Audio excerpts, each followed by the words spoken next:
அதி வணக்கத்துக்குரிய பௌத்த குருமார் அவர்களே, இந்து குருமார் அவர்களே, இஸ்லாமிய மௌலவிகளே, கத்தோலிக்க குருமாரே, அவர்களுக்கு வணக்கத்தை தெரிவித்துக் கொண்டு 9ஆம் மாதம் 21ஆம் தேதி நடக்கவிருக்கின்ற ஜனாதிபதி தேர்தலுக்கு இந்த நாடு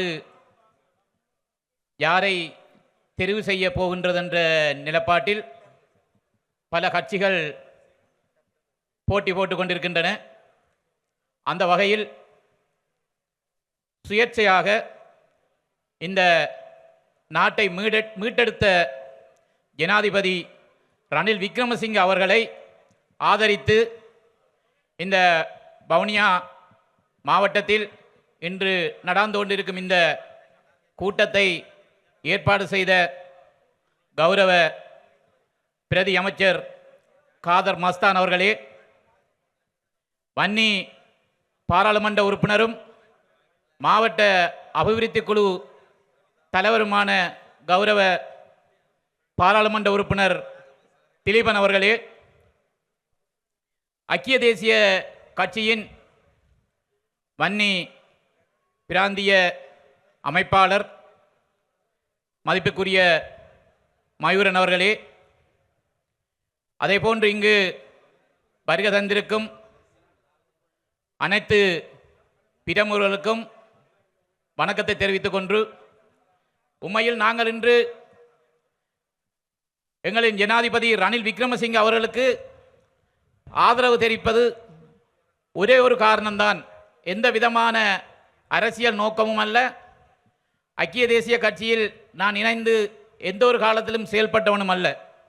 இருந்தாலும் இந்த நாடு மிக பொருளாதாரமாக மோசமாக விழுந்திருந்த போது அன்றைக்கு இருந்த ஜனாதிபதி கோட்டாபய ராஜபக்ச அவர்கள் இன்று போட்டி போடக்கூடிய சில தலைவர்களிடம் இந்த நாட்டை ஒப்படைப்பதற்கு முன் வந்தார். முதலாவதாக கேட்டது சஜித் பிரேமதாஸ் அவர்களிடம், இரண்டாவதாக அனுரகுமார திசாநாயக் அவர்களிடம், மூன்றாவதாக இன்று முன்வந்து இந்த நாட்டை கட்டி எழுப்பின எங்களின் ஜனாதிபதி ரணில் விக்ரமசிங்க அவரிடம். அவரின் ஆளுமை, அவரின் துணிச்சல் இந்த நாட்டை மீட்டெடுத்து நாங்கள் நீண்ட வரிசையாக நீண்ட காலமாக பெட்ரோலுக்கு, மண்ணெண்ணெய்க்கு, டீசலுக்கு, மருத்துவத்துக்கு வரிசையில் இருந்தும் பெற்றுக்கொள்ளலாத நிலைமை இருந்த இந்த நாட்டை இந்த அளவுக்கு முன்னேற்றின இந்த நாட்டின் தலைவரை தேர்ந்தெடுக்க வேண்டியது இந்த நாட்டில் பிறந்த ஒவ்வொரு குடிமகனுக்கும் உள்ள உரிமை. ஆகவே நான் நினைக்கின்றேன், என்று சஜித் பிரேமதாஸ் அவர்கள் கேட்கின்ற எல்லாருக்கும் வாக்குறுதி கொடுக்கின்றார். அவரின் வாக்குறுதியின்படி நான் நினைக்கின்றேன், இனி கூட போகிற பாராளுமன்ற உறுப்பினர்கள் 500க்கு மேற்பட்டவர்கள் அமரக்கூடிய நிலைமை உருவாகிற போதுதான் அவர் வாக்குறுதி. எல்லாருக்கும் தேசிய பட்டியல், கேட்கிறவர் எல்லாருக்கும் தேசிய பட்டியல். ஆனால் இந்த ஜனாதிபதி எந்த ஒரு வாக்குறுதியும் கொடுக்கவில்லை.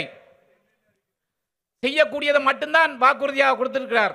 ஆகவே இன்று இந்த பெருந்திரளான மக்களை கொண்டு வந்த தலைவர்கள் எடுத்திருக்கின்ற முடிவுகள் சரியாக இருந்தால், இந்த வந்திருக்கக்கூடிய நீங்கள் மட்டுமல்ல, உங்களை சார்ந்தவர்கள், நீங்கள் சொன்னால் கேட்கக்கூடிய உறவுகள் அனைவருக்கும் சொல்லி இந்த 21ஆம் தேதி நடக்கப் போகின்ற ஜனாதிபதி தேர்தலில் கௌரவ ரணில் விக்ரமசிங்க அவர்களை வெல்ல வைப்போம் என்று உறுதி பூண்டு கொண்டு இந்த சந்தர்ப்பத்தை தந்த அனைத்து தலைமைகளுக்கும் நன்றி கூறி விடைபெறுகிறேன். நன்றி, வணக்கம், ஸலாம் அலைக்கும், ஐபோன். இது போன்று பல செய்திகளை தெரிந்து கொள்ள நமது வைப்ஸ் டிவி யூடியூப் தளத்தை சப்ஸ்கிரைப் செய்து அருகிலுள்ள பெல் பட்டனை கிளிக் செய்யுங்கள். மேலும் பல செய்திகளை அறிந்து கொள்ள www.baibznews.com, vibesnews.com என்ற இணையதளத்தை பார்வையிடுங்கள்.